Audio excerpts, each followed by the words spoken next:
Bonjour à toutes et à tous. Aujourd'hui, on se retrouve pour un nouvel épisode de Confidence avec Grace, qu'on va appeler Gracie, un peu plus à l'américaine. Et il y a toute une histoire avec les États-Unis, avec Grace, donc Gracie. Gracie, elle a une histoire qui est incroyable. C'est en plus de ça quelqu'un que j'apprécie énormément. Je crois que c'est la deuxième fois qu'on se Ouais, rencontre, en vrai. Donc en fait, c'est marrant avec les réseaux, on a le sentiment de se connaître. Et finalement, je veux aussi un petit peu la découvrir avec vous. Parce que moi, je connais son histoire des réseaux. Mais c'est vrai que on n'a pas forcément le temps de rentrer dans du détail, même si on se parle depuis un certain temps.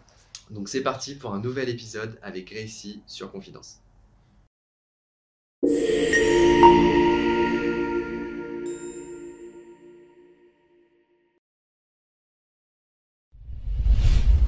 Bon, Grace, tu connais le principe de Confidence. J'ai envie que tu nous partages avec nous une anecdote pour qu'on apprenne un petit peu à te découvrir. Et puis voilà, que je sais que tu as fait tes devoirs, tu me l'as dit en off. Du coup, Gracie, est-ce que tu peux nous partager avec nous une petite anecdote sur l'instant Confidence? ok. Alors, pendant une période de ma vie, j'étais pas hyper à l'aise avec le fait d'avoir des prothèses tibiales. Et ça me complexait un petit peu. Et j'avais la fille d'une amie qui avait à l'époque 4 ans, qui était très proche de moi, qui un jour, pendant qu'elle jouait aux poupées, donc moi j'étais là, elle dit Attends maman, faut que je mette les prothèses comme Gracie à ma poupée. Et j'ai trouvé ça trop mignon et trop cool de me rendre compte que ben finalement le handicap ça pouvait être assez subjectif et ça pouvait être perçu comme quelque chose de cool, tu vois, pour les enfants, que elle se rendait pas du tout compte de tout ce que ça impliquait. Et ça m'a beaucoup fait Ouais, relativiser. les enfants, ils sont marrants parce qu'il y a beaucoup d'insouciance et c'est pas méchant en fait. Ouais, pas du tout. Elle, au contraire, elle était trop contente que sa poupée mette ses prothèses comme Grace, tu vois. Ouais. Et toi, t'avais quel âge à ce moment-là du coup? Moi, à ce moment-là, j'avais peut-être 22 ans. Ah ouais, Ouais. d'accord. Donc Donc la c'était il y a petite pas avait si 4 longtemps que ça. ans. Ouais. Ah, c'est rigolo. Mais ouais, en fait, il y a toute une histoire. Là, on parle effectivement de prothèses tibiales, etc.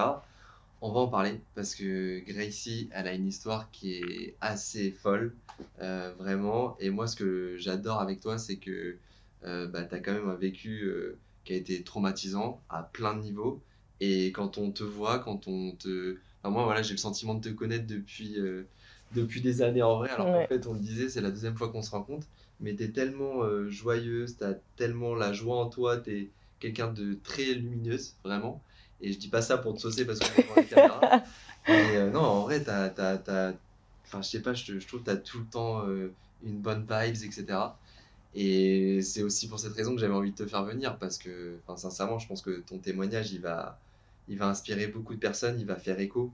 Parce que, encore une fois, avec tout ce que tu as vécu et la manière dont tu vis aujourd'hui, je trouve ça exemplaire. Et voilà, pour moi, tu incarnes quelque chose de très digne dans tout ça.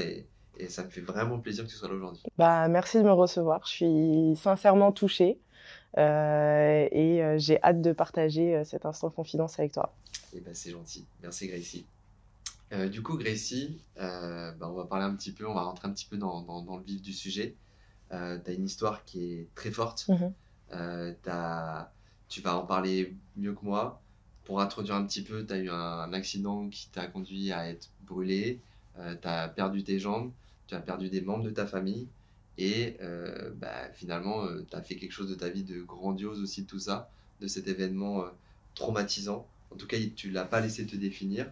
Est-ce que tu peux revenir un petit peu sur ce jour qui est un petit peu le point de départ de beaucoup de choses? Et en plus, tu étais très très jeune à l'époque. Ouais. Du coup, faut savoir que moi et ma famille, on a été les dommages collatéraux d'un féminicide. Donc, l'ancien mari de ma voisine a décidé en pleine nuit d'allumer 2 foyers de feu. On habitait dans un appartement haussmannien. Donc, tout était en bois, briquet, essence. Ça a pris feu en 2 secondes. Moi, j'étais avec ma mère et mon petit frère ce soir-là et j'ai senti de l'odeur de fumée, comme ma mère qui a vérifié partout qu'il n'y avait pas une fuite de gaz, une ampoule qui pète, quelque chose. Elle a même demandé à notre voisine, du coup, si elle sentait pas une odeur de fumée aussi. Et ma voisine, comme la fenêtre de chez elle était ouverte, elles se sont dit que ça venait de dehors. Donc après ça, ma mère et mon petit frère se sont rendormis. Moi, j'ai vu de la lumière sous la porte. Faut savoir que ce soir-là, on dormait avec mon petit frère et ma mère au salon parce qu'on voulait dormir avec elle. C'est vrai que à 4 ans, tu te poses pas trop de questions, quoi. Tu vois de la lumière sous la porte, rien de bien inquiétant. Et quelques minutes après, la porte qui s'effondre et les flammes qui rentrent dans l'appartement. Donc là, moi, j'ai hyper peur. C'est hyper impressionnant. Ouais, à 4 ans. Donc du coup, je vais me réfugier par instinct au fond de la pièce, là où il n'y a pas les flammes qui avancent. Au bout d'un moment, les flammes, elles arrivent à mon niveau et j'ai hyper peur. Et là, je me dis, il faut absolument que j'aille voir ma mère. Donc je traverse les flammes et j'essaye de la réveiller en la secouant et elle se réveille pas et mon petit frère se réveille pas non plus. Donc je retourne à l'endroit où j'étais, au fond de la pièce où il n'y avait pas encore énormément de flammes. Et puis là, gros trou noir. Et du coup, tu as des souvenirs précis quand même de ce moment dans ta tête, parce qu'un enfant de 4 ans, tu te dis c'est fou d'avoir autant de détails sur un événement où en général quand tu es jeune comme ça, moi personnellement j'ai pas de souvenirs de mes 4 ans, et là tu arrives à nous donner quand même des détails qui sont puissants donc tu as quand même ces souvenirs là dans ta tête. Ouais, c'est des souvenirs qui m'ont pas quitté depuis ce jour-là. Vraiment, c'est tout ce dont je me souviens. Et je me souviens pas de plus. Et je suis restée dans l'incendie à peu près 3 heures parce que c'était hyper long à évacuer tout le monde et c'était assez compliqué. Mais c'est tout ce dont je me souviens. Donc là, trou noir. Trou noir. T'as les pompiers Je me réveille parce que j'entends le pompier qui rentre dans l'appartement. Moi, je le vois en tenue de soldat du feu et tout, donc je suis hyper impressionnée, je prends peur. J'essaye de reculer, je me souviens que j'essaye de reculer, sauf qu'il y a le mur derrière moi. Il me dit ça va aller et il me sort. Moi, à ce moment-là, je sais pas si ma mère et mon frère sont déjà sortis ou pas. Donc, ce que le pompier me dit après, des années après, hein, il y a peut-être 2 ans, il m'a dit ça, parce qu'il m'a retrouvée. Donc ça, c'est une autre histoire folle. Il me dit que moi, à ce moment-là, je fais que crier il faut sauver ma mère et mon petit frère, il faut sauver ma mère et mon petit frère, tu vois. Donc voilà. Et on me met dehors et on commence à me prodiguer les premiers soins de secours. Et là, Gracie, t'as quel âge aujourd'hui? 28. Voilà, donc c'était il y a 24 ans. 24 ans, c'est quelque bien. Putain, c'est fou. Hein. Ouais. C'est fou, hein. En fait, à chaque fois que tu me racontes, moi je la connaissais en partie ton histoire. Bon, déjà, quand tu me la racontes en vrai, c'est pas la même.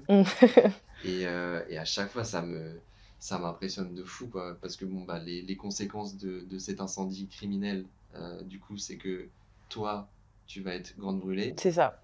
Est-ce que tu peux nous en dire davantage? Du coup, à la suite de l'incendie, je suis 3 mois dans le coma.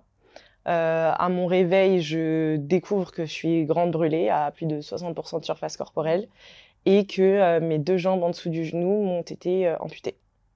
Et pourquoi ils t'ont amputée du coup? Du coup, ils m'ont amputée parce que la circulation sanguine ne se faisait plus bien. Donc mes jambes, elles ont gangréné.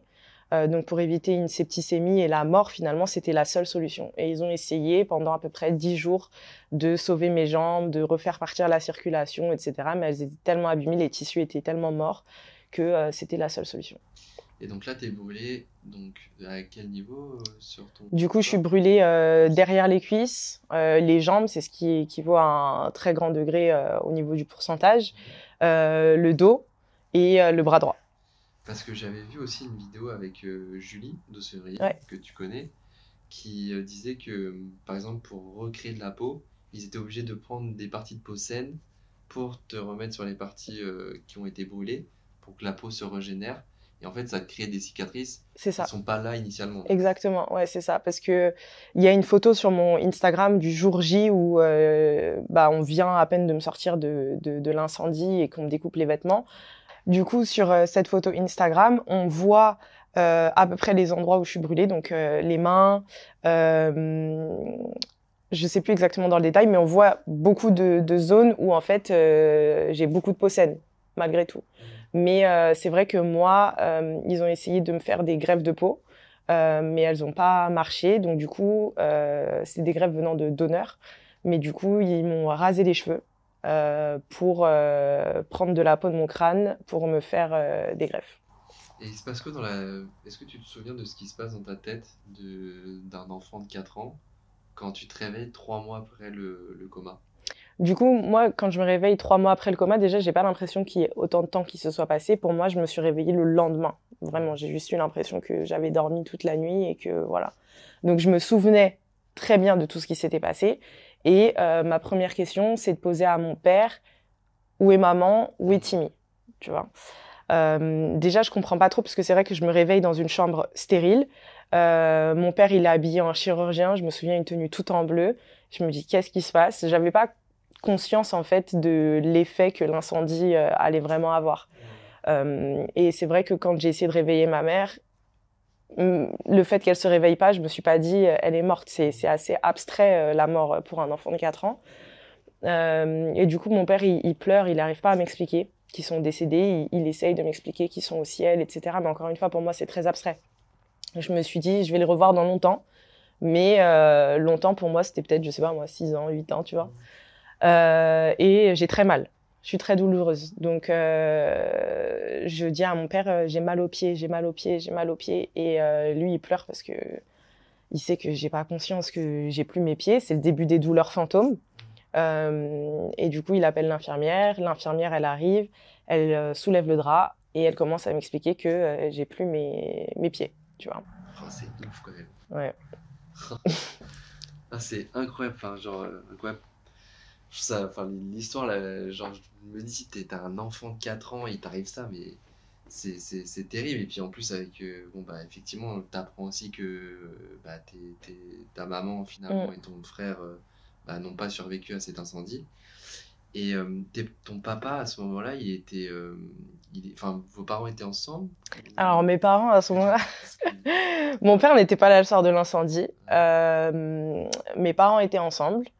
Mais c'est que plus tard, peut-être 2 ans après, qu'en fait, je me suis rendu compte que mon père, il était à 6 minutes du lieu de l'incendie ce soir-là, avec d'autres enfants qui étaient les siens et une autre compagne qui était aussi la sienne. Mais ça, j'avais oublié. Ouais. Ça, j'avais oublié parce que ça aussi, ça m'avait impressionné. Et tu vois, genre, c'est marrant, hein, on se connaît quand même depuis un certain nombre d'années, en tout cas des réseaux. Et je sais que je l'avais vu passer quelque part, ce truc-là. Et là, genre, tu me le redis et ça me revient. Ouais, ça, c'est un truc de ouf. Non, mais toi, t'as une vie. Et elle est tout le temps souriante. Elle est tout le temps solaire, c'est incroyable. Donc là, pour revenir un petit peu à ce moment-là, donc t'as 4 ans, ton père n'arrive pas à te l'expliquer, donc c'est l'infirmière qui t'explique que tu as du coup une amputation. En tout cas, elle l'exprime certainement avec ses mots. À ce moment-là, tu comprends ou tu captes rien? Non, honnêtement, Tu captes je rien? comprends rien. Ouais. Moi, l'info qui me marque le plus, c'est que ma mère et mon petit frère ne sont pas là et que je vais pas pouvoir les voir. Et c'est ça qui est très très difficile parce que avec ma mère et mon frère, on était très fusionnels. On était littéralement tout le temps ensemble, enfin hyper fusionnels.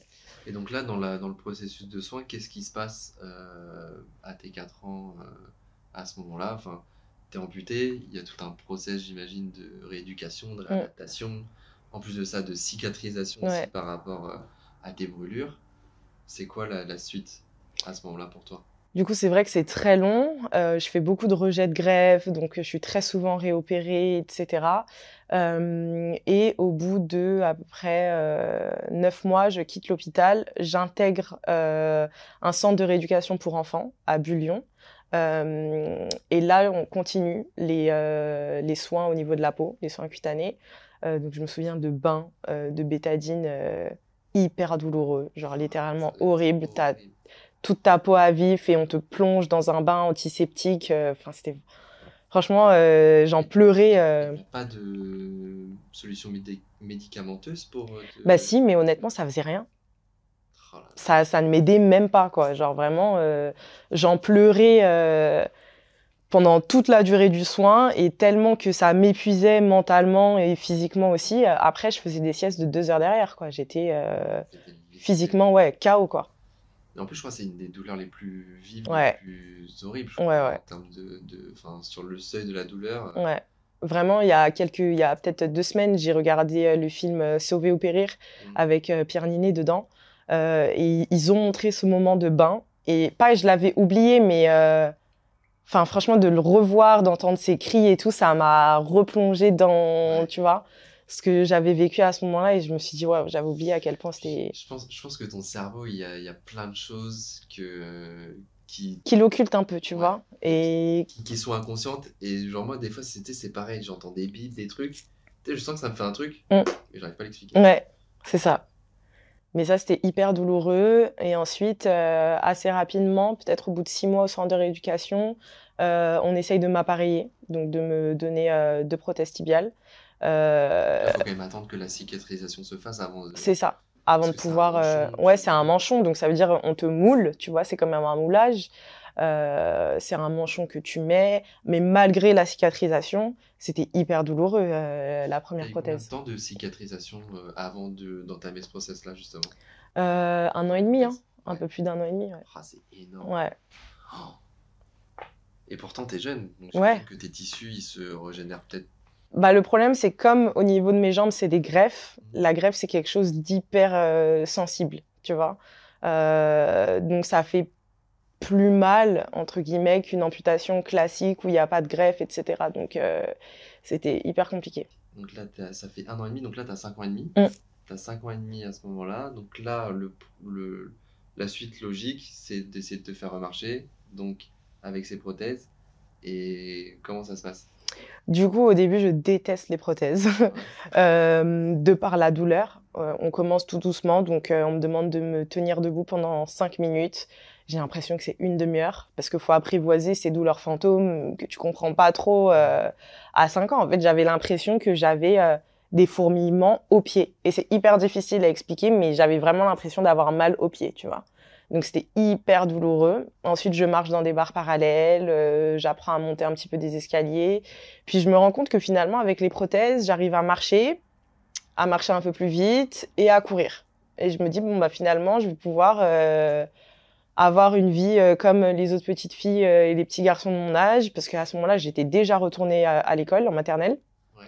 Euh, et Tu faisais les deux en même temps, ouais, du coup? je faisais les deux en même temps. Ah, tu dois avoir des journées de... Oh, bah j'étais KO. Honnêtement, j'étais KO, quoi. J'étais hyper fatiguée. Et donc à ce moment-là, tu revis chez ton papa? Non, à ce moment-là, je suis toujours au centre de rééducation et je vais chez mon père que le week-end. Ok. Donc j'apprends en fait que mon père mène une double vie le premier week-end où je suis autorisée à aller chez lui. Donc hyper violent le truc, Putain. tu vois. On arrive devant chez lui et il me dit, Je sais même pas comment rebondir à ça, quoi. mais c'est lunaire. On arrive devant chez lui et il me dit, bon bah prépare-toi, tu vas rencontrer ta nouvelle maman et des nouveaux frères et sœurs. Oh là là. Et moi je lui Après dis, ce qui t'est mais arrivé, ouais. Et moi je me souviens très bien de ce qui m'est arrivé. C'est encore hyper neuf, hyper douloureux. Je lui dis, mais qu'est-ce que tu me racontes? Eux, c'est la première fois qu'ils entendent parler de mon existence aussi. Donc la rencontre, elle se passe pas bien du tout. Et mes week-ends là-bas ne se passent pas bien du tout, tu vois. Je déteste aller là-bas le week-end. Je pleure à chaque fois qu'on arrive devant chez lui. Ah, c'est fou.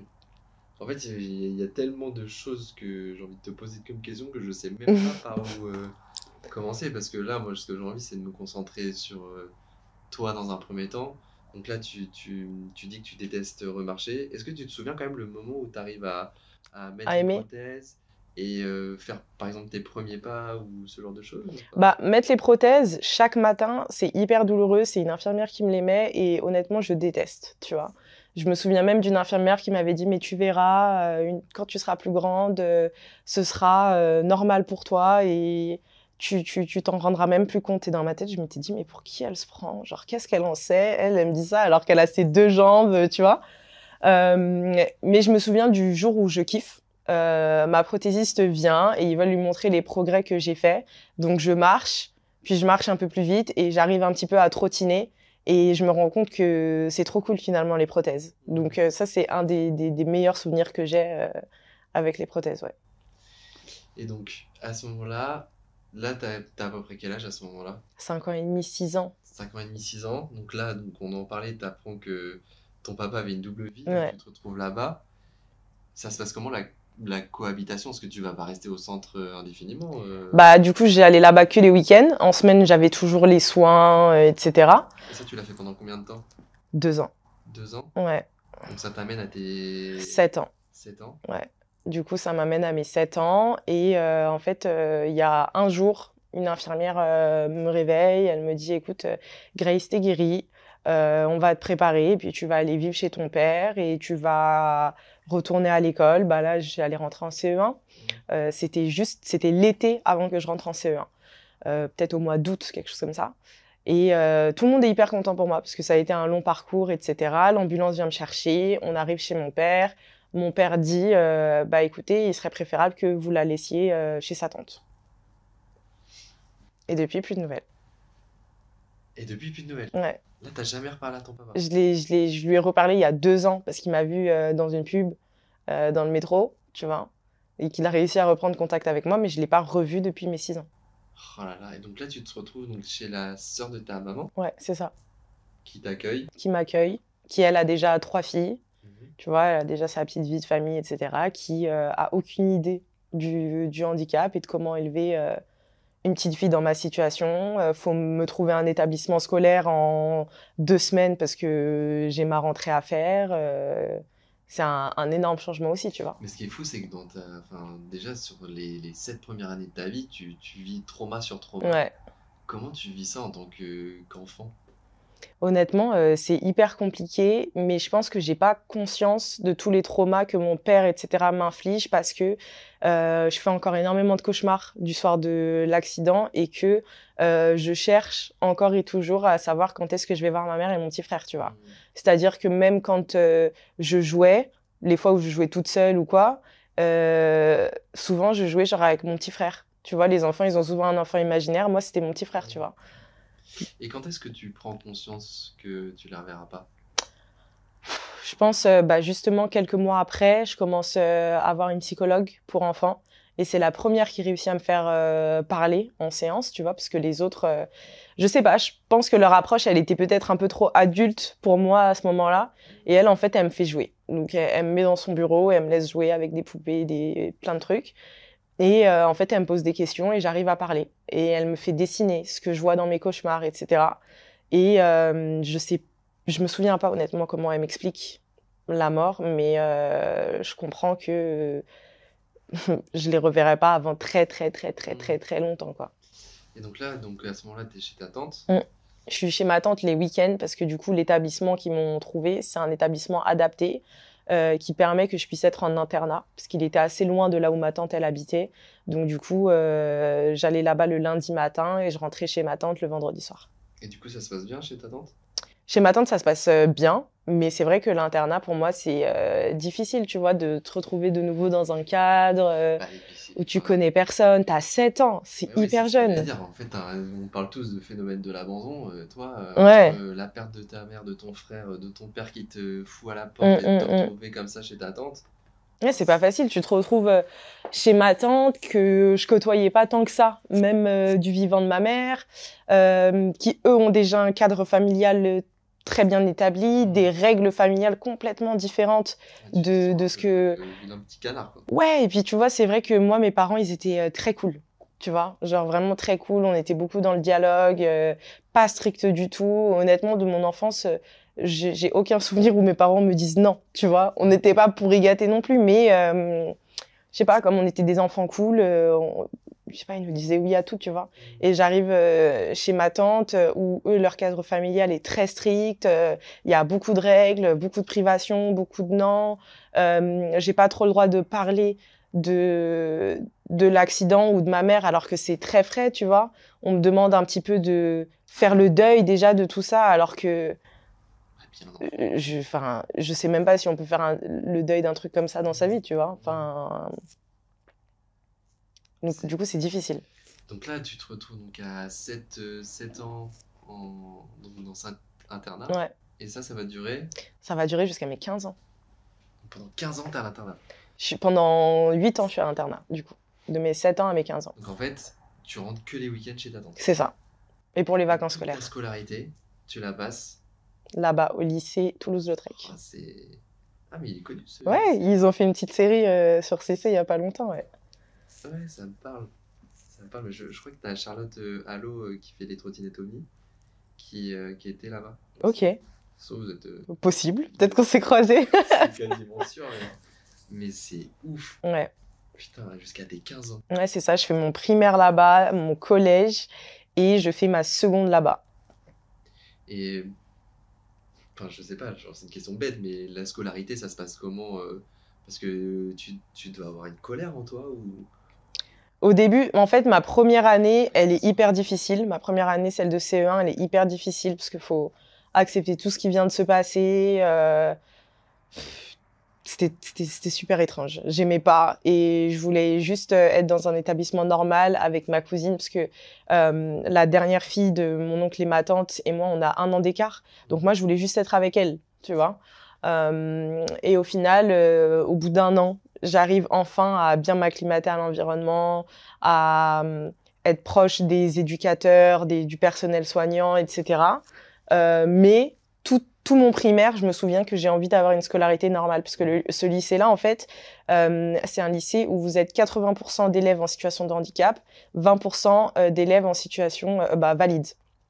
Et en fait, c'est vrai que tout est hyper médicalisé, tout est fait en sorte à ce que vous soyez à l'aise. Donc, tu vois, j'avais mes séances de kiné entre plusieurs cours. Il y avait les médecins qui venaient me voir, les chirurgiens qui venaient me voir. Tu avais un dentiste sur place. La psychologue que j'avais vue, elle était sur place aussi. Mais en fait, je voulais juste avoir une enfance normale. Et j'avais l'impression que d'être dans cet environnement-là, je restais dans un truc hyper médical qui m'aidait pas nécessairement à avancer, finalement. Et arrivé au collège, je commence véritablement à m'épanouir là-bas parce que je découvre le sport. On fait beaucoup de sport là-bas. Et surtout, il y a un cadre de confiance qui s'établit avec les éducateurs que je retrouve pas chez ma tante le week-end. J'étais plus proche des éducateurs que je ne l'étais de ma tante et de son mari, tu vois. Ouais, c'est ça, en fait, tu t'es créé toute une liste de repères et puis tu passes 5 jours sur 7. C'est ça. Avec des gens qui deviennent ta seconde famille. Exactement. Ah, c'est fou. T'as une histoire, Gracie. Je crois que c'est une histoire qui me touche le plus. T'en as beaucoup, hein, mais c'est une histoire qui me... Waouh, ça me retourne le... Je trouve ça ouf. Donc là, t'es à Toulouse, Lautrec, ouais. Le lycée. Tu fais quoi comme formation? Du coup, je fais un bac ES. Ça remonte, hein. Je suis en bac ES et ouais, c'est ça.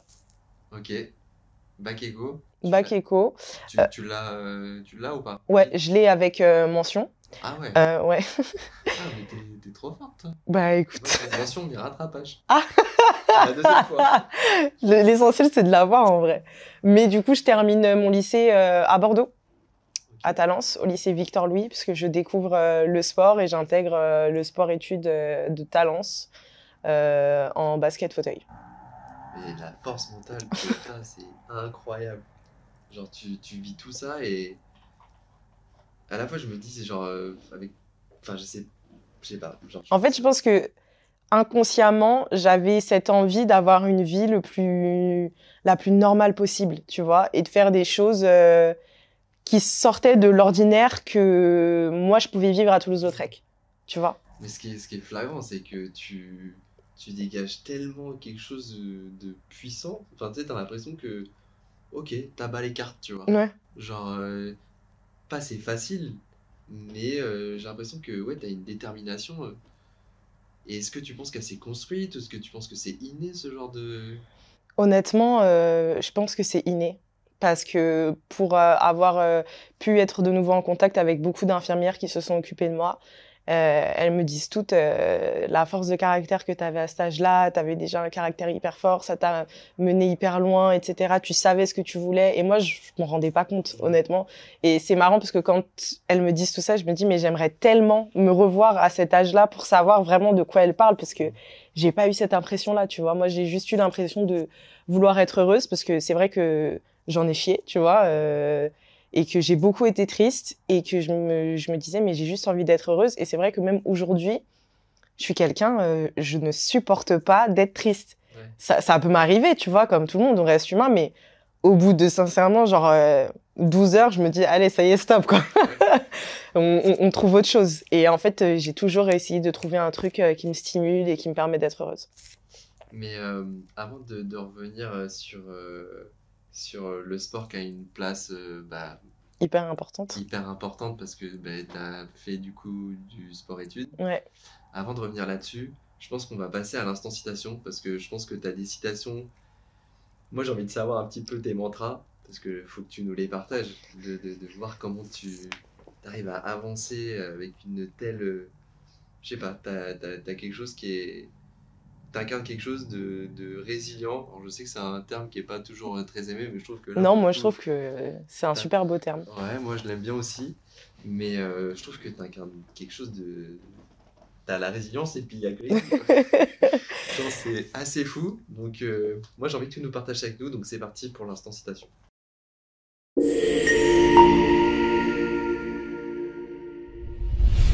Donc ça y est, on est dans l'instant citation. Moi j'ai envie que du coup tu nous partages vraiment ce qui drive un petit peu tes pensées et ce qui te permet de cheminer et d'avancer dans ta vie. J'ai envie que Ok. tu nous les partages, Grace.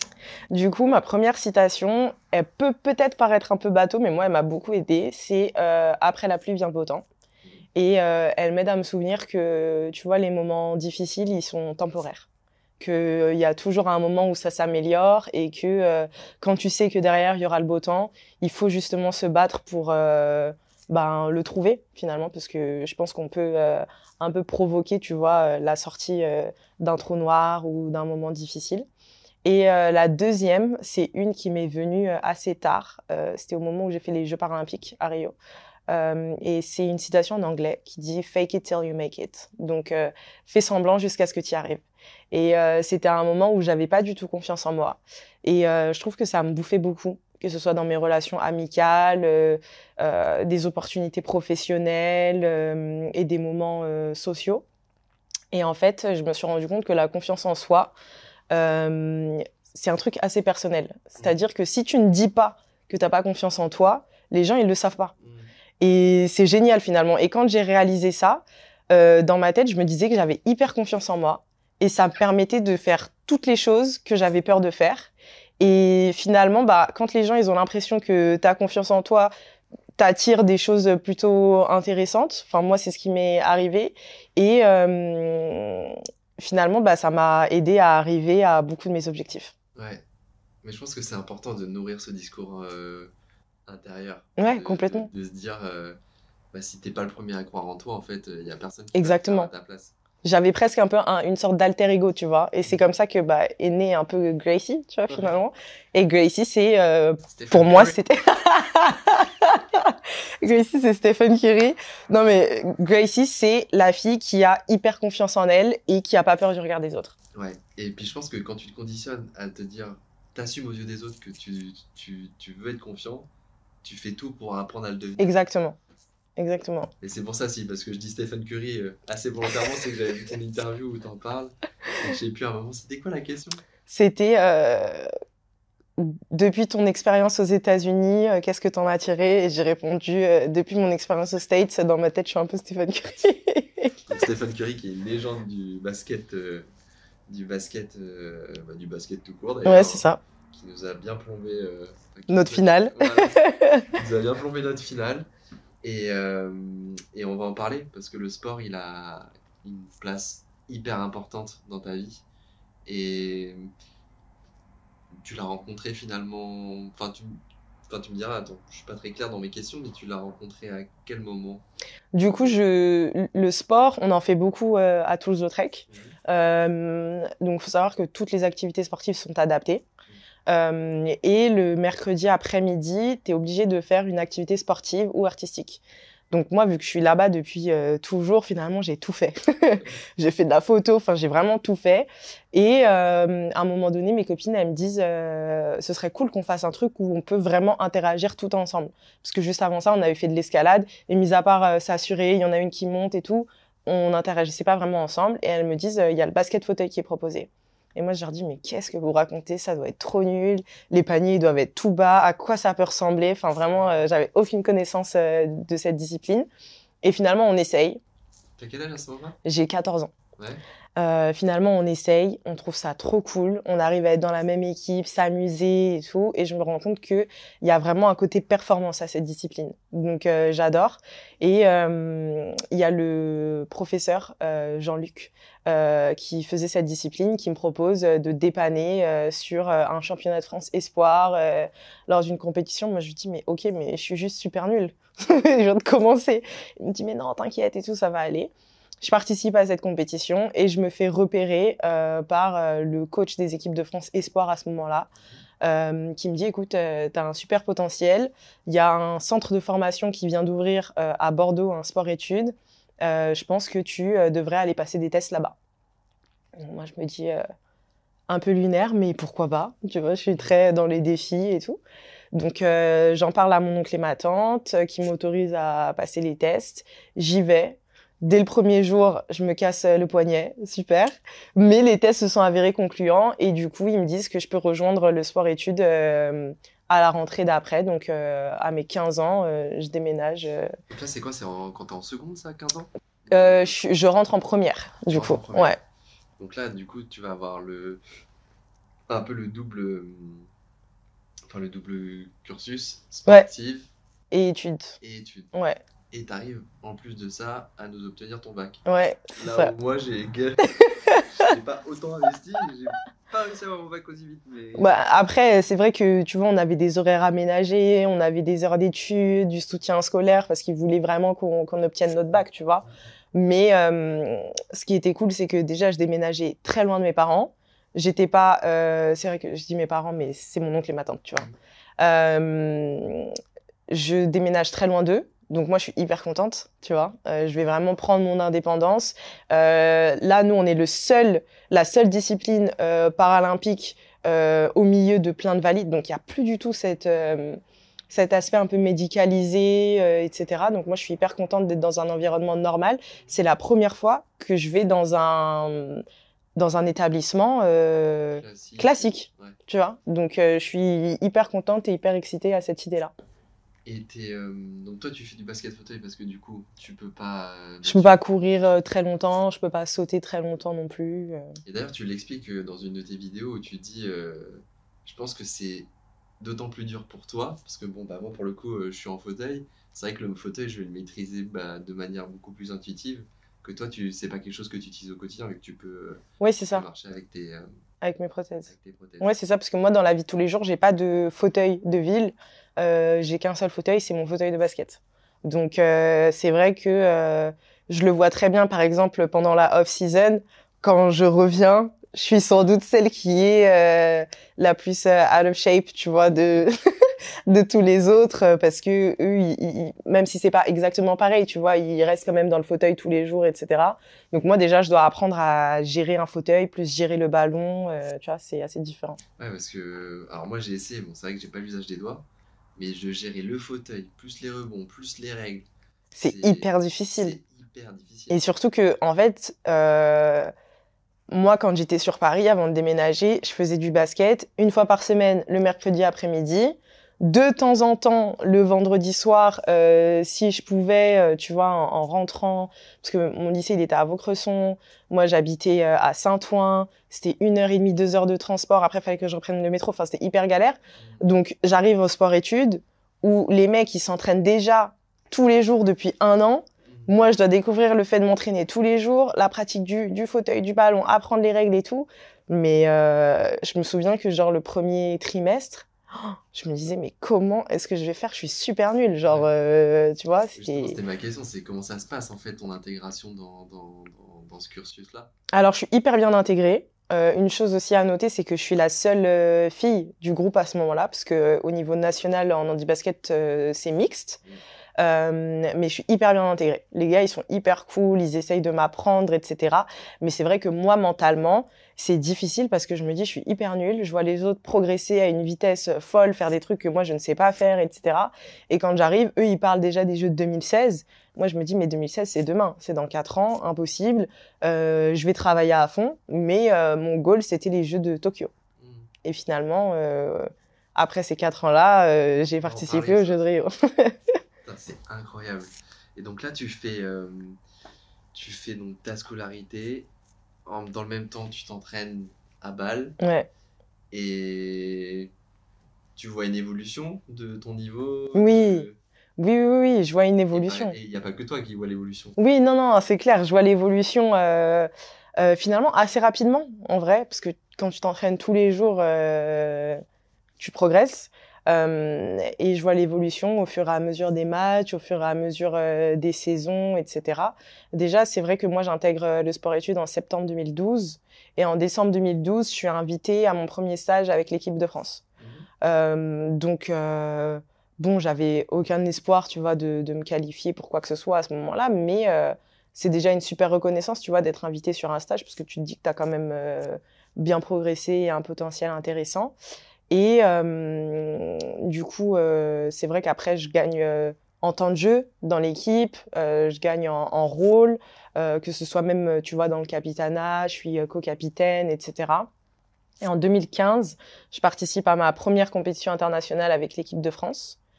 Moi, j'ai une autre question avant Dis-moi. de parler de l'équipe de France. Tu as des matchs tous les week-ends Ouais. avec ton équipe à Bordeaux? Oui, c'est ça. Du coup, on est inscrit dans un championnat. On a des matchs tous les week-ends.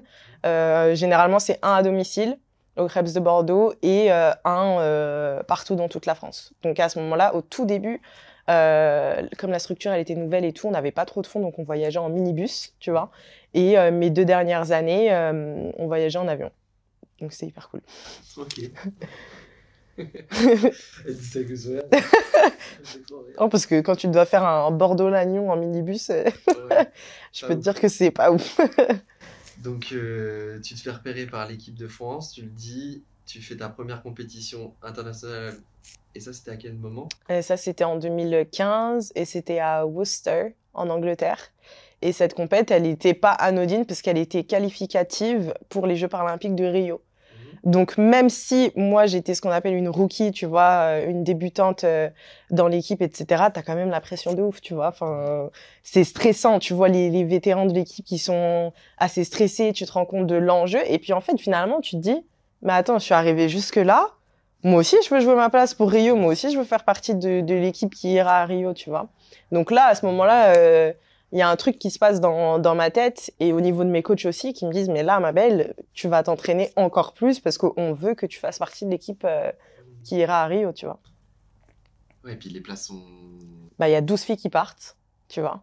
Alors, parce que tout à l'heure, tu parlais de mixte. Ouais, alors c'est mixte au niveau national, mais après quand tu rentres dans les équipes de France, sauf en espoir en France, tu joues et plus maintenant en espoir, mais à l'époque c'est vrai qu'il n'y avait pas d'équipe espoir féminine, donc c'était mixte aussi. D'accord. Au niveau junior. Oui, parce que les espoirs, c'est les juniors, c'est moins de 25 ans, moins de 24. Mais moi, quand j'ai intégré l'équipe nationale féminine, là, c'était qu'avec des femmes. Ok. Donc en gros, quand t'es. Enfin, Au niveau élite, Voilà. finalement, ouais, les hommes et les femmes sont Ouais, séparés. sont séparés. Donc toi, tu joues ta place Ouais, là, je joue ma en place. équipe de France. C'est Du ça. coup, la question, c'est est-ce que t'es prise? Du coup, la réponse, c'est que j'ai été prise. J'ai participé aux Jeux paralympiques de Rio en 2016 et c'était une consécration incroyable parce que déjà, pour tout athlète valide ou handi, les Jeux, c'est le Saint Graal. C'était une récompense de beaucoup d'années de travail, pas que pour moi, pour les coachs aussi qui m'ont accompagnée et je leur dois beaucoup, honnêtement. C'est fou. C'est fou, là on sort des Jeux de Paris Ouais. 2024. Donc c'est vrai que pour l'avoir vécu un petit peu là, bah, vu que c'était à la maison un peu plus, on avait les yeux un peu plus rivés dessus. C'est vrai que j'imagine que voilà, le sentiment pour toi d'accomplissement, il devait être quand même énorme. Ouais. De te dire je vais faire les Jeux de Rio. Vous faites quoi en termes de résultats? On perd en quart. Ouais. Donc après, on joue les matchs de classement, etc. On va pas trop dire les résultats. Mais c'est quand même ouf, tu vois, de jouer un quart de finale quand c'est ta deuxième année en équipe de France. Ta deuxième compétition internationale, c'est les Jeux. J'ai 20 ans, je suis toute jeune. T'essayes de profiter à fond de l'expérience qu'est les Jeux, d'être dans un village paralympique de ouf. Moi, c'est vrai qu'avant, j'avais fait de l'athlé et de la natation aussi, donc j'étais très branchée sur ces athlètes-là. Tu croises des plus grands athlètes, tu vois, au monde, et tu fais partie de ces gens-là, en fait, tu vois, genre, c'est ouf. Une petite anecdote, tu vois, quand j'ai commencé le basket fauteuil, je m'étais renseignée un peu sur les meilleurs joueurs du monde et tout. Et j'avais écrit un message à un joueur en mode j'aime trop comment tu joues, t'es trop fort, j'espère pouvoir te rencontrer un jour, etc. Et il m'a reconnu, genre, mon 2e jour au village. Et je me suis dit, oh la honte. Je me suis dit, oh la honte. Mais au final, c'est vrai que c'était ouf de me dire que 4 ans auparavant, je lui écrivais parce que je pensais juste le rencontrer, tu sais, un peu en fan, tu vois. Et là, au final, je le rencontrais en mode... On est sur une compète. Ouais, on fait partie du même truc. Ouais, c'était trop cool. Non, franchement, c'est ouf. Et à 20 ans, enfin, je sais pas, à 20 ans, on se pose plein de questions. Est-ce que tu sais où tu veux aller à ce moment-là? Tu veux aller dans le basket? Tu sais si tu veux faire un métier? Enfin, tu dis que t'as quand même t'as assuré ton bagage parce que t'as eu la mention bien avec le bac. Tu continues tes études d'ailleurs dans le même temps ou pas? En fait, je les ai mis un peu en stand-by l'année des Jeux parce que l'université de Bordeaux n'arrivait pas à m'accommoder parce qu'on avait beaucoup de stages pour préparer les Jeux, etc. Et en fait, c'était pas possible, ils n'arrivaient pas à m'accommoder. Donc moi, à ce moment-là, mon focus c'était vraiment les Jeux, donc je les ai mis en stand-by. Et à la suite des Jeux, pendant que je suis aux Jeux, en fait, on me propose d'intégrer un club au Canet qui joue en première division, un très très grand club. Donc moi, là, à ce moment-là, je réfléchis pas, tu vois. Je me dis, mais c'est ouf, c'est la première fois qu'ils intègrent une femme dans leur collectif. Je fonce, tu vois, c'est une équipe du top 4, donc je fonce et à ce moment-là, c'est basket à fond. Basket à fond. Et donc les éventualités de... Parce que là, aujourd'hui, tu as 28 ans. Donc tu as fait du basket quand même à haut niveau. Pendant... Bon, malheureusement, je crois que les filles n'ont pas été qualifiées. On n'a pas qualifié aux Jeux de Rio, aux Jeux de Paris. Paris 2024. Et enfin, qu'est-ce que tu fais en dehors du basket? Du coup, c'est vrai que vu que j'ai joué au basket aussi aux États-Unis, j'ai fait des études là-bas en broadcasting, donc c'est tous les métiers de radiodiffusion. Moi, ce qui m'intéresse, c'est être chroniqueuse sportive, analyste, consultante, etc. Donc j'ai fait des études dans ce domaine-là. Si jamais. Mais donc voilà, j'ai fait des études dans ce milieu-là. Et c'est vrai que en commençant à raconter mon histoire sur les réseaux sociaux, j'ai été amenée à faire, enfin, et je suis toujours amenée à faire d'ailleurs des conférences. Donc aujourd'hui, je suis aussi conférencière. Et je travaille aussi pour certaines marques en tant que modèle, mannequin, voilà. Bah, tu peux le dire. Hein. T'as été mannequin pour L'Oréal? Ouais, c'est ça, ouais. Pour cette campagne? C'était une campagne hyper intéressante pour la marque Saint-Gervais-Mont-Blanc. Qui a été produite par le groupe L'Oréal du coup, pour toutes les peaux atopiques, donc eczéma, psoriasis, brûlures, etc. Donc c'était des produits cosmétiques visage et corps axés là-dessus. Et j'avais également fait une campagne pour Maybelline. C'était une campagne purement beauté pour la sortie du fond de teint Fit Me et des plus de 50 teintes qu'ils avaient sorties. Incroyable. Mais tu vois, c'est marrant parce que quand je t'écoute parler, je me rends compte que tu dégages tellement quelque chose de fou que j'en oublie de te poser des questions par rapport à ton handicap, comme si en fait il n'existait pas. Bah, c'est vrai que même moi, honnêtement, parfois j'oublie que, tu vois, je suis en situation de handicap et par exemple, là, tu vois, récemment, avec les Jeux, etc., j'ai été pas mal sollicitée et tous les jours, je disais oui à toutes les sollicitations et je me calais des trucs, etc. Et il y a eu un jour où, bah, tu vois, ça m'a fait une cloque au niveau de mes prothèses et c'est là où je me suis souvenue et je me suis dit, ah ouais, ce serait bien que tu ralentisses un petit peu, que tu te mettes un petit temps off, etc. Parce que j'oublie littéralement que j'ai des prothèses, tu vois. Mes prothèses, je les mets en 30 secondes le matin, les deux, et je les enlève le soir quand j'ai fini ma journée. Donc, c'est quoi les obstacles que tu rencontres le plus pour toi par rapport à ton handicap? Je dirais l'accessibilité à Paris. Tu vois, là, c'est vrai que... Sans grande surprise. Ces 7 dernières années, je vivais aux États-Unis et en fait, ton handicap, c'est presque une non-question parce que tout est adapté. Littéralement tout, que ce soit à la fac, que ce soit les grands centres commerciaux, tu vois, tu rentres, tu peux t'asseoir sur leur petit buggy et faire tes courses tranquilles, tu vois. En France, t'as pas tout ça. Et là, j'ai déménagé à Paris, mais les transports en commun, c'est une horreur. Tu vois, genre, sincèrement... monter une tonne d'escalier, c'est fatigant. qu'est-ce qui explique que tu as une telle différence? Moi, j'arrive pas je dis pas que tu auras la réponse ou je l'aurai, mais je comprends pas qu'il y ait un tel écart en fait entre les États-Unis et la France, tu vois. Je pense que déjà, la différence aux États-Unis, elle est plus célébrée qu'ici, tu Ouais. vois. Et ça, dès tout petit, tu vois, c'est dans leur mentalité. On t'encourage à explorer ce qui fait que toi, tu es bon et pas te conformer à faire ce que tout le monde fait. Tu vois ce que je veux dire? Mhm. En France, je trouve que par exemple, scolairement, à mon époque en tout cas, je me souviens que ceux qui faisaient un bac pro, limite, tu vois, c'était un peu dévalorisant ou quoi que ce soit, alors que pas du tout en vrai. Donc déjà, je pense que la différence là-bas, elle est beaucoup plus célébrée. Tu vois des gens de tout âge avoir la couleur de cheveux qu'ils veulent. C'est pas un frein à l'emploi. On te dit pas d'être professionnel pour trouver un emploi ou quoi que ce soit. Et je pense qu'aussi que aux États-Unis, le handicap, ça a été une question politique, tu vois. Pour l'avoir étudié là-bas, en fait, il y a 32 ans, tu as plusieurs personnes en situation de handicap qui sont allées devant le Capitole des États-Unis, qui ont fait des manifestations, qui faisaient des sit-ins, qui se mettaient devant des bus, enfin devant plein d'endroits hyper stratégiques et qui ont manifesté pour leurs droits. Et depuis 32 ans, ils ont une loi qui s'appelle la ADA, qui oblige tous les lieux publics à être adaptés. Et en plus, les États-Unis, c'est un pays hyper procédurier. Donc, tu as littéralement des gens, des avocats et des personnes en situation de handicap qui vont dans certains endroits. Et si c'est pas adapté, procès direct. Tu vois? Mais tout ça pour dire que ça a été une question politique, Mhm. tu vois. Et en France, je pense que le handicap n'est pas encore assez politisé, malheureusement. C'est ouf, hein. Mais c'est vrai que ouais, entre Paris et. Enfin, moi, en tout cas, c'est vrai que les États-Unis, à chaque fois que j'en entends. Enfin, j'entends parler de ce pays parce que moi, j'ai jamais été là-bas. Mais pour l'accessibilité, comme tu dis, c'est une question qui se pose pas en fait. Bah oui, tu vois, genre, il y a eu aucun moment aux États-Unis, en 7 ans où j'ai vécu là-bas, où je me suis dit, ah ouais, mais peut-être que ce resto, il va pas être adapté, il faut que je regarde et tout, tu vois. Alors que là, j'ai des amis en situation de handicap qui sont venus des States à Paris pour les jeux, que ce soit en tant que spectateur ou pas, qui après voulaient rester, tu vois, on s'est baladé et tout, ils m'ont dit, ah bah, amène-nous dans des beaux restos, etc. Et à chaque fois, je regardais sur Google pour être sûre que ce soit adapté.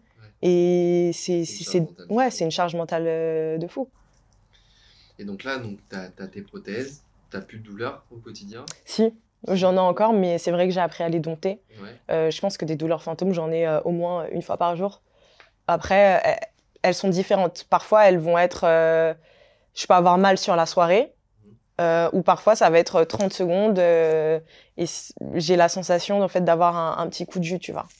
Mais du coup, Gracie, est-ce que tu peux nous expliquer pour ceux qui connaissent pas, qu'est-ce qu'une douleur fantôme? Ouais. Du coup, en fait, quand t'es pas amputé, tes nerfs, ils vont dans la continuité de tes doigts, de tes membres, etc. Quand t'es amputé, le nerf, il est sectionné et il forme une boule à la fin. Et en fait, ce qui se passe, c'est que ce nerf envoie un message nerveux à ton cerveau en mode alerte, alerte, il se passe quelque chose, il y a plus de connexion en gros. Et du coup, ça crée une douleur. Donc, du coup, les douleurs fantômes, ça fait partie de la vie d'un amputé.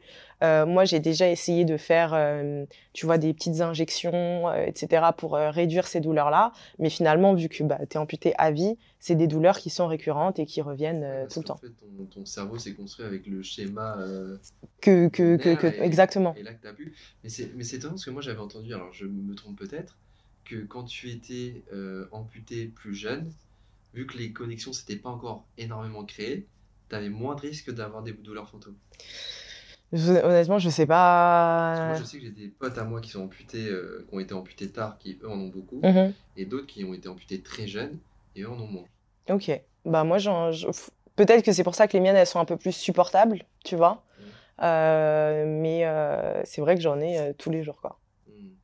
Aujourd'hui, j'en ai pas eu pour l'instant, mais hier soir, tu vois, par exemple, avant de me coucher, j'en ai eu une. Ok. Et là, quand tout à l'heure, tu nous parlais d'avoir été, voilà, de faire quand même des belles prouesses dans ta vie, t'es conférencière, t'es mannequin, tu joues au basket à haut niveau. Euh, Tu disais tout à l'heure, je reviens dessus parce que j'y pense, ton papa, il t'a retrouvé du coup sur une pub Ouais. qui disait Et vous aviez repris contact? Ouais, c'est ça. Donc, en fait, il m'a vu sur une pub dans le métro. Il a demandé à sa nièce de me contacter via les réseaux. Moi, j'ai une bonne mémoire, donc je me souvenais d'elle. J'avais un souvenir où on faisait des crêpes ensemble, tu vois. Et du coup, j'ai donné mon numéro pour que mon père puisse m'appeler. Et il m'a appelé. Et c'était hyper bizarre. Justement, enfin, ça se passe... Qu'est-ce qui se passe dans ta tête avec tout ce que tu as vécu, tous les... Enfin, j'ai l'impression que... Enfin, déjà, tu as dû te reconstruire dans une autre famille Ouais. parce que ben, finalement, tous tes points de repère, chaque année, j'ai l'impression que... Enfin, je pense que tu as une capacité d'adaptation qui est pas donnée à beaucoup de personnes, tant tu as dû faire face à ça, en fait. Ouais. Tu as dû te réadapter constamment. Ouais, c'est ça. Et c'est vrai que, tu vois, moi, je lui donne mon numéro de téléphone. Moi, mon père, là, tu vois, je te dis mon père, mais quand j'en parle avec ma famille, je l'appelle par son prénom, tu vois. Donc, je me souviens, je suis en train d'aller à un match, mon téléphone sonne, un numéro inconnu. D'habitude, je réponds jamais au numéro inconnu. Là, je sais pas pourquoi je réponds. Et il me dit, oui, allô, Grace, c'est ton père. Et là, je suis choquée, tu vois, et je me dis, oula, déjà, faut que je reste concentrée parce que dans 10 minutes, là, on arrive sur le lieu du match. J'ai envie de lui poser 1001 questions, mais en même temps, on est très limité par le temps. Donc, on se rappelle un petit peu plus tard et on essaye de... Bah, moi, je lui pose les questions que, tu vois, que j'ai. Il y a beaucoup de questions auxquelles j'ai pas eu de réponse. Donc ça, c'était hyper frustrant au début. Et je lui criais dessus au téléphone. Je lui disais, mais comment ça, tu sais pas, genre... Comment ça, tu m'as abandonné et tu sais pas pourquoi. Enfin, tu vois, moi, j'avais besoin qu'ils me disent les choses, tu vois, clairement. Mais finalement, j'ai fait la paix avec le fait de me dire que il y aura des réponses que j'aurai pas. Moi, ce qui m'a fait du bien aussi, parce qu'il n'y a pas eu que du négatif, mais c'est qu'il me parle de ma mère, parce que c'est la personne qui la connaissait sans doute presque le mieux, tu vois, et qu'il a partagé beaucoup de choses avec elle. Donc, pour moi, me construire aussi en tant que jeune femme et savoir que, ah ouais, bon, ben, en termes de personnalité, on se ressemblait beaucoup, tu vois, des trucs comme ça. Il m'a envoyé aussi quelques photos, donc ça, c'était cool. Mais au final, il y a eu aussi beaucoup de moments un peu malaisants, parce que, bah, on se connaît pas. On se connaît vraiment pas. Et à 26 ans, essayer de construire une relation avec la personne qui est censée te connaître le mieux, mais qui a raté 20 ans de ta vie, c'est presque impossible, tu vois. Genre, et il y avait beaucoup de moments de blanc. Tu peux pas recréer ce qui n'est pas, en fait. Tu peux pas. Et est-ce que t'as de la colère ou... Parce que moi, quand je t'écoute parler, j'ai l'impression que tu prends tous les obstacles avec une espèce de sérénité. Et comme on le disait tout à l'heure, t'es là, t'abats les cartes et t'avances. Ben, aujourd'hui, j'ai plus de colère, mais tu vois, en regardant avec du recul, c'est vrai que quand je regarde mon dossier médical ou les photos de moi quand j'étais petite, etc., je me dis, mais... Bon, je sais pas si je peux parler de façon, tu vois, spontanée, mais je me dis, mais quel bâtard quand même, tu vois, pour la petite que j'étais, tu vois, parce que ça, c'est... Enfin, la petite que j'étais, je lui dois tout. Tu vois, en fait, j'ai pas l'impression vraiment que c'est moi qui ai vécu tout ça. Tu vois, peut-être que pour avancer, j'ai dû un petit peu me dissocier, tu vois. Et tu lui en as parlé de ça ou pas? Oui, je lui ai déjà dit. Je lui ai déjà dit, mais franchement, ça se fait pas. Il y a des fois, je lui ai déjà dit clairement au téléphone, mais t'es vraiment un connard, genre. Tu vois, et lui, il me disait, oui, bon, bah, ok, j'avoue, c'est vrai. Et on raccrochait, tu vois. Mais je lui ai dit tout ce que je pensais, fondamentalement. Et c'est vrai que moi, vu que je lui ai pardonné, pas parce qu'il le méritait, mais parce que pour moi, c'était essentiel pour pouvoir avancer, de pas avoir de sentiments de rancœur et de haine, parce que ça te consume beaucoup, tu vois, ce genre de sentiments. C'est plus, tu vois, sur mes réseaux sociaux, quand je vois les gens qui découvrent mon histoire, comment ils réagissent à mon père et comment ils sont encore plus énervés que moi, et tu vois, que je me rends compte que oui, c'est vrai que c'est un truc de ouf ce qu'il a fait, tu vois. Mais il a jamais su t'expliquer pourquoi. Il m'a dit que à ce moment-là, ma venue n'était pas en accord avec le cadre familial que lui s'était créé. Ah, c'est fou. Tu vois. Et bah ça, je le sais, puisque ça se passait mal pour moi les week-ends chez lui. Mais en même temps, je me dis, ta fille, parce qu'on était très proches aussi avec mon père, honnêtement, il était très fort parce que jamais on aurait pu se douter qu'il avait une double vie, tu vois. Il était très présent, il venait me chercher à l'école, il me déposait à l'école le matin, enfin, c'était impressionnant, tu vois. Mais te dire que tu abandonnes ta fille après qu'elle ait vécu des trucs hyper traumatisants, que t'es son seul repère, etc., Ouais. c'est un truc que j'ai du mal à comprendre et que je comprendrai sans doute jamais. Et donc les repères, ça me fait penser à ça, les repères que tu te construis, c'est quoi tes repères tout au long de tes 4 ans jusqu'à aujourd'hui? Honnêtement, c'est... Parce que j'ai l'impression que c'est beaucoup toi-même en fait. Ouais, c'est ce que j'allais dire. Honnêtement, c'est beaucoup moi-même. Ouais.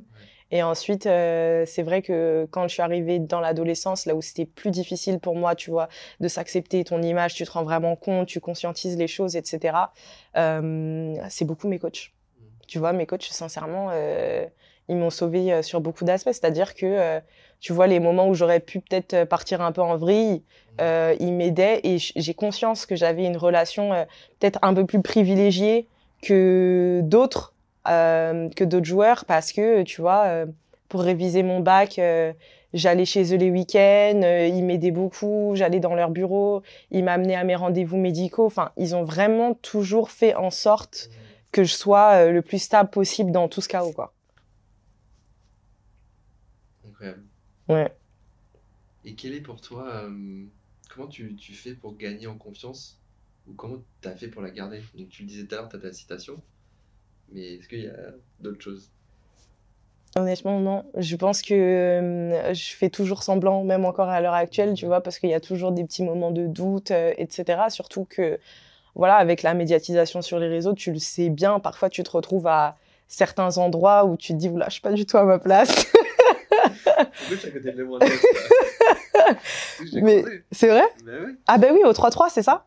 J'ai fait une soirée d'ouverture prélude Fondation Louis Vuitton. Ah oui, exact. Il y avait LeBron James. Alors, Exact. je me suis dit, je suis le énième mec dans sa vie à lui casser les couilles pour une photo, mais là, je me suis dit, c'est LeBron James. Ah oui, non, mais il y a des fois, t'as pas le choix, tu vois. Je suis pas du genre à faire la groupe. Oui, oui, non, mais je comprends. Non, non, mais c'est clair, mais Tu dis, qu'est-ce que tu fais là? c'est clair. Tu vois, aux États-Unis, pour le coup, j'ai rencontré beaucoup de célébrités, surtout dans le monde du basket et tout. Parfois, tu te dis, mais qu'est-ce que je fous là? Genre, vraiment, tu vois. Et qu'est-ce que je fous là dans ma différence? En fait, finalement, c'est toujours ça. C'est que malgré que aujourd'hui, tu vois, les mœurs, elles changent et que la différence, elle est de plus en plus célébrée et tout, je trouve que ça reste quand même un truc différent, tu vois. Enfin, t'es quand même différente, etc. Et du coup, c'est vrai que je fais encore semblant. Après, tu vois, pour moi, par exemple, je customise beaucoup mes prothèses et je le monte sur les réseaux et tout. Et c'est un truc qui m'a donné confiance en moi parce que bah, je me suis dit finalement, c'est un truc unique, qui fait partie de moi, qui est cool. Souvent, tu vois, il y a des personnes qui pensent que c'est des bots, genre des cuissardes et tout, tu vois. Et je me dis, mais trop. J'avoue, t'as des photos sur Insta. Ouais. Même moi, je me dis, mais attends, putain, c'est pourquoi je regarde et puis en fait, ouais, t'as un truc un peu rouge. Ouais, c'est ça, qui monte tout le long. Et tu vois, ça, c'est un truc que j'ai trouvé toute seule, en expérimentant, tu vois, et bah, ça te donne confiance en toi. Et toi qui as vécu autant de choses traumatisantes, c'est quoi le message ou les conseils que tu pourrais donner aux gens qui, je sais pas, qui vivent mal leur vie ou qui se sentent surmenés par rapport à des choses qui paraissent en tout cas surmontables comparativement à toi? Est-ce que tu as des choses à leur témoigner, leur dire? Ben, je leur dirais que déjà, le truc le plus courageux que vous pouvez faire dans votre vie, c'est de vivre. Vraiment. Parce que avec tous les obstacles, etc., c'est vrai que parfois, on voit pas le bout du tunnel et tu as l'impression que tout est sombre, etc. Mais tant que tu es en vie, déjà, c'est hyper courageux. Et que ensuite, vous êtes à milieu d'imaginer les belles choses que la vie peut vous réserver et que sincèrement, quand tu te concentres sur ce que tu as, contrairement à sur ce que tu n'as pas, ben la différence et ta perception des choses, elle est complètement différente, tu vois. Je pense que si tous les matins je me levais en me disant purée, j'ai pas de jambes, ce serait hyper difficile, tu vois. Mais tous les matins, je me réveille en me disant j'ai la chance de pouvoir me déplacer facilement parce que j'ai 2 prothèses. À partir de là, qu'est-ce que je peux faire? Et finalement, bah t'as le champ des possibles qui est ouvert. Incroyable. Je pense que incroyable. Mec, C'est hyper amusant. j'ai jamais vu comme ça. Ah bon? Ouais, en même temps, j'avoue, t'as une histoire. Mais c'est marrant parce que t'en parles avec une telle facilité. Ouais, parce que vraiment, enfin, c'est vraiment ma vie. Genre, vraiment, il y a zéro bullshit, tu vois, dans ce que je dis. C'est vraiment. Ouais, mais ça qui est bien, c'est que t'es authentique et tu sais, tu vas de l'avant, quoi qu'il Ouais. arrive, quoi. Se morfondre, c'est la pire chose que j'aurais pu faire et que les gens puissent Tu vois, faire, tu genre, vois. des fois, enfin, moi, je me retrouve énormément dans ton discours et des fois, on va dire, ouais, mais c'est plus facile. C'est plus facile parce que t'as cette capacité, parce que t'as plus de chances que les autres, etc. Alors qu'en fait, je pense que c'est pas plus facile, c'est juste qu'on a fait le choix Ouais, exactement. de.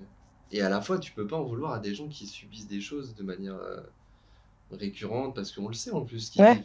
Mais il y en a qui arrivent pas peut-être À passer le cap. Et après, je me dis peut-être parce que, tu vois, aussi, aujourd'hui, ils n'arrivent pas encore à avoir assez d'exemples de personnes qui s'en sortent.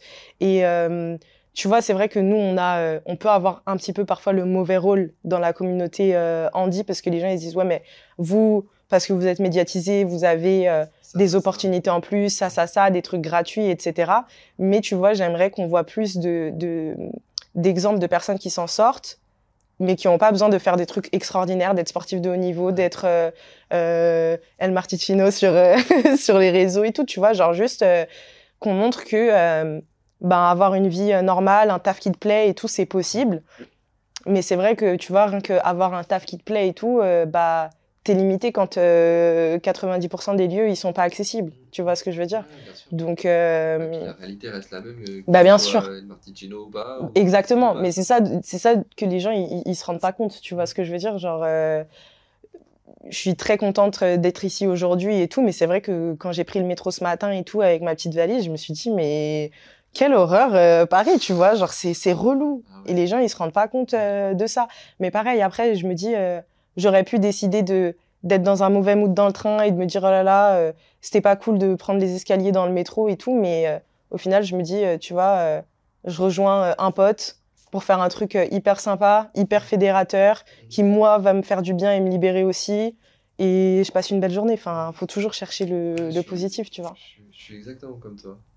Mais enfin, tout ton discours, je pense qu'on se rejoint parce qu'on partage un peu les mêmes envies sur les Mais réseaux. Et oui. d'ailleurs, on en parlait en off. Tu vois, genre, c'est vrai que des fois, on a le sentiment que les exemples qui doivent exister, tu Ouais. vois, pour Enfin, je pense que la Gracie d'aujourd'hui, enfin, la Gracie de petite, elle aurait aimé voir la Gracie d'aujourd'hui. Tellement. Et inversement, en ce qui me concerne. Et je pense qu'il faut des exemples. Et comme tu dis, on a des fois, je pense qu'on a un peu le mauvais rôle parce qu'à la fois, tu as envie de faire du bien et en fait, il y a toujours des suspicions sur tes intentions. Ouais. Alors qu'en fait, on est comme tout le monde, on subit les mêmes choses. Alors oui, on est conscient de peut-être certains avantages qu'on peut avoir, mais le quotidien il reste le même. L'accessibilité, enfin moi, j'ai vécu des choses extraordinaires là pendant les Jeux paralympiques et olympiques.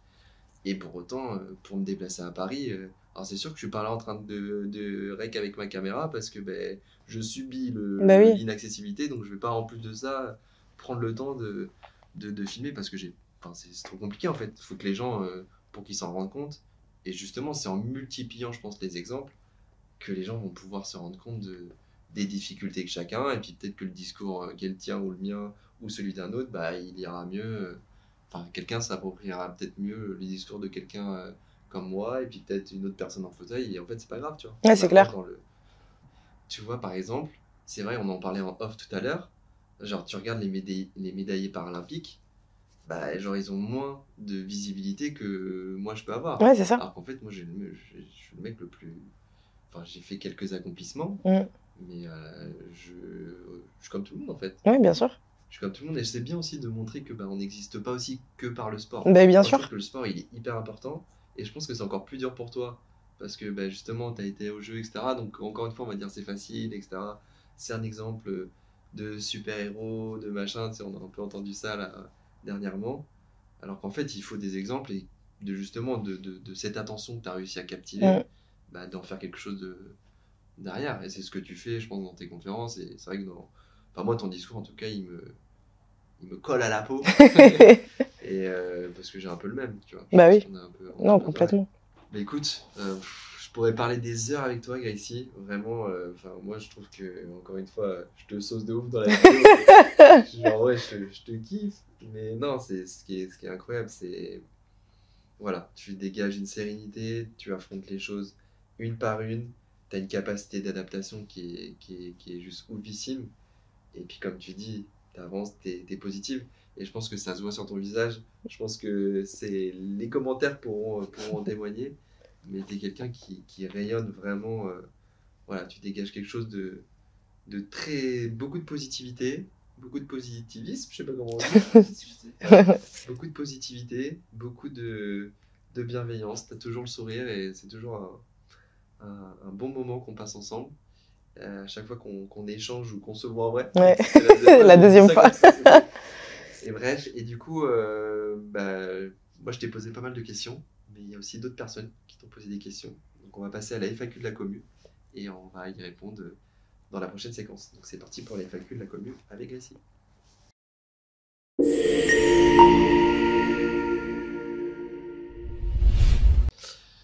Bon Grace, j'ai pas mal de petites questions à te poser. Ok. Donc pareil, pour ceux qui connaissent pas le principe de confidence, si, vous connaissez maintenant, vous êtes habitués. Mais pour ceux qui connaissent pas la FAQ de la commu, l'idée c'est que vous alliez sur mon compte Instagram El Marticino.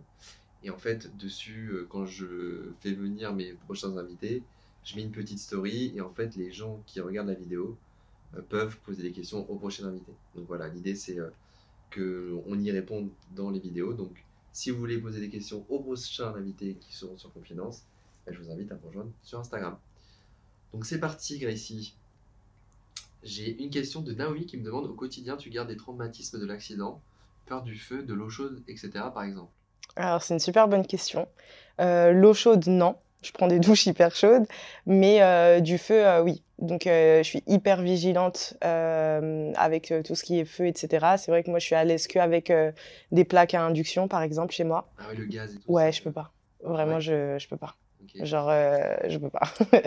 Donc, Même un briquet, par exemple? non, les briquets, ça va, parce que j'ai l'impression d'avoir un minimum de contrôle dessus. Mais tu vois, les allumettes, je peux pas. Tu vois, genre, j'évite un grand max. Et c'est vrai que même en ayant des plaques à induction, etc., je peux vérifier 10 fois, tu vois, avant de me coucher, qu'elles sont éteintes, que toute source de chaleur, en tout cas, soit éteinte. Moi, j'ai une autre question, du coup. Ça va être ma question à moi. La commu. Je fais partie de la commu. Mais du coup, en disant cette connerie, j'ai oublié ce que je voulais dire. Attends. On parlait des... Oui, c'est ça. Tu fais encore des cauchemars ou pas actuellement? Non, honnêtement, j'ai plus fait de cauchemars depuis des années. Ok. Alors j'ai Magic Johnson. Je te disais tout à l'heure. Alors c'est pas le vrai. Dommage. Qui dit trop hâte de voir cette interview. Cette femme est tellement résiliente. T'as Sonia qui sera Ah une des oui. prochaines invitées qui m'a dit beaucoup trop belle. Ah, trop mignonne. Ouais. Parce qu'il est vrai. Hein. Très belle femme. Hein. Merci. Aussi, hein. Belle gosse, un mannequin, L'Oréal, tout ça, tout ça. T'as les bulles colorées qui te dit comment se relever face à un tel drame. Honnêtement, je pense que mon insouciance d'enfant m'a aidée peut-être.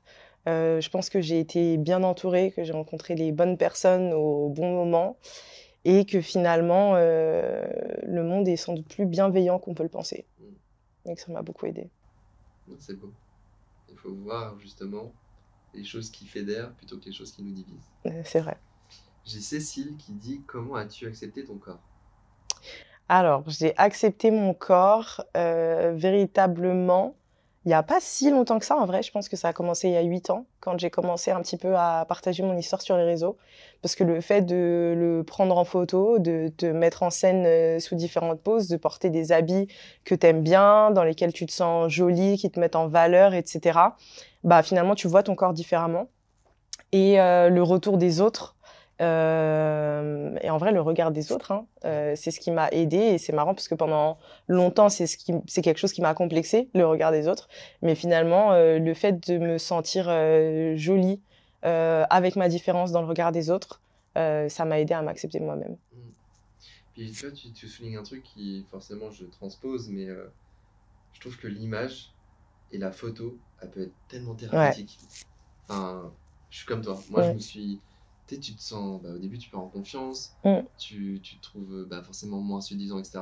Et en fait, tu te rends compte qu'à travers la photo, à travers des photographes qui peuvent te prendre en Ouais, bah photo, oui.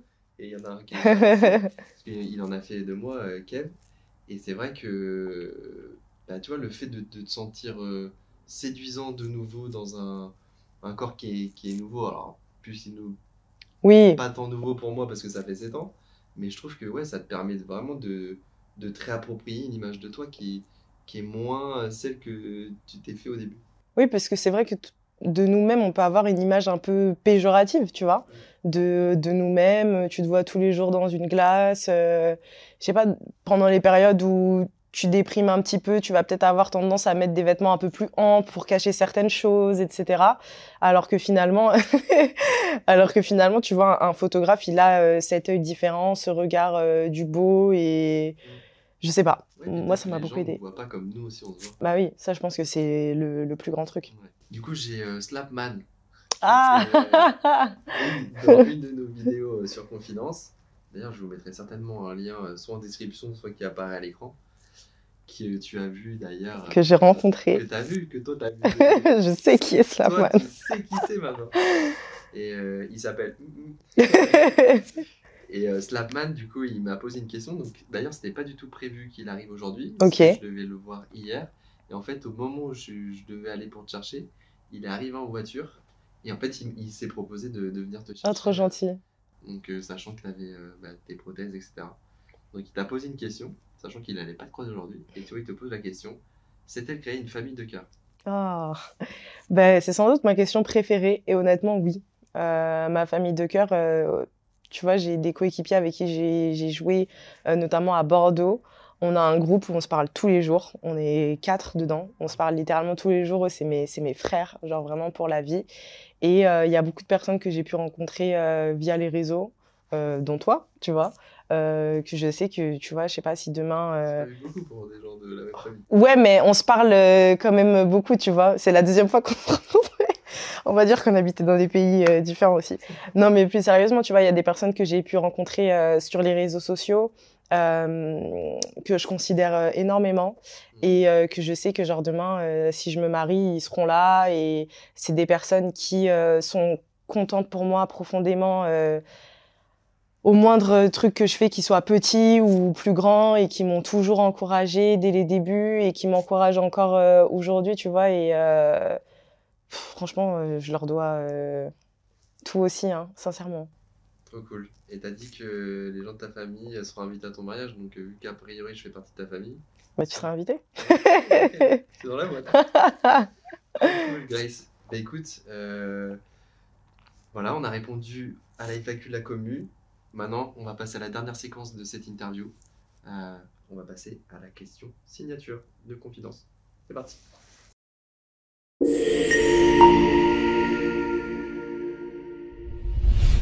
Donc la question signature, Gracie. Je dis Grace, Gracie, c'est pas grave. T'inquiète. On aime les deux. Les deux t'auront bien. La question signature, donc tu connais maintenant Confidence. Là, tu as témoigné aujourd'hui. J'imagine que tu as quelqu'un autour de toi que tu estimes, que tu aimerais peut-être voir dans ce canapé à ta place. Est-ce que tu pourrais nous dire qui c'est et nous dire pourquoi tu aimerais le voir sur Confidence? Alors, moi, la prochaine personne que j'aimerais voir dans Confidence, c'est un très bon ami, athlète paralympique également, qui s'appelle Arnaud Assoumani. Arnaud, je t'attends. Et j'adorerais le voir dans Confidence parce que je trouve que vous incarnez beaucoup les mêmes valeurs. Vous êtes tous les deux très fédérateurs. Et que c'est quelqu'un, au-delà de sa carrière sportive, qui a beaucoup de choses à raconter, qui fait beaucoup de choses hyper intéressantes. J'adorerais le voir dans cet exercice. En plus, il s'exprime très bien, donc ce serait génial. Extrêmement bien. Et tu peux peut-être dire qui c'est du coup, qu'est-ce qu'il fait comme sport, etc. Arnaud Assoumani, c'est un quintuple champion paralympique en saut en longueur. Il est également musicien et également danseur. Il a créé un spectacle avec Mourad Boyad, qui est un chorégraphe, un spectacle de danse contemporaine qui s'appelle À l'unisson. qui réunit des personnes en situation de handicap, des personnalités connues du grand public, des athlètes paralympiques, des danseurs professionnels. Enfin, c'est ouf. Il touche à tout, Arnaud. Ouais, il touche à tout. Du coup, il a un handicap, il a une agénésie. Ouais, une agénésie au niveau du bras. Donc, il est né sans son avant-bras gauche, il me semble. Mais ça l'a pas empêché de faire plein de choses. Ouais. Bon, il nous a pas ramené la médaille, malheureusement. Après une telle carrière, c'était ses 6e jeux. Ouais. Donc, ce qui est quand même assez exceptionnel. Et Arnaud, il le sait. Hein. Je pense qu'il est le bienvenu quand il veut sur Confidence. Et moi aussi, c'est quelqu'un que j'apprécie énormément. Donc, c'est cool que tu me le recommandes. Bah oui. Un jour, il sera dans Confidence. C'est sûr, je ne doute pas. Et bien écoute, Grace, on arrive à la fin de cette interview. Franchement, je te remercie déjà infiniment parce que tu es venu de Paris exprès pour faire l'aller-retour, pour venir nous témoigner de ton parcours. Encore une fois, je me répète, j'ai l'impression de manquer de synonymes, mais voilà, tu es quelqu'un qui est rayonnante, tu as la joie de vivre. Et je pense que ton message, il est puissant parce que voilà, le message, des fois, il est juste dans l'exemple de la vie que tu as décidé de mener. Et voilà, je trouve que tu as une vie qui a été compliquée à plein de périodes, tu as su t'adapter et j'ose espérer que ton témoignage puisse aussi aider plein de personnes. Donc voilà, c'était la fin, c'est la fin de cette interview avec Gracie. N'hésitez pas à liker, commenter, partager cette vidéo si ça vous a plu. Allez suivre Gracie sur les réseaux, Amazing Gracie. On mettra son Instagram et voilà. En tout cas, tu le mérites et je te remercie encore infiniment. On se retrouve la semaine prochaine pour une prochaine vidéo sur Confidence. Ciao tout le monde.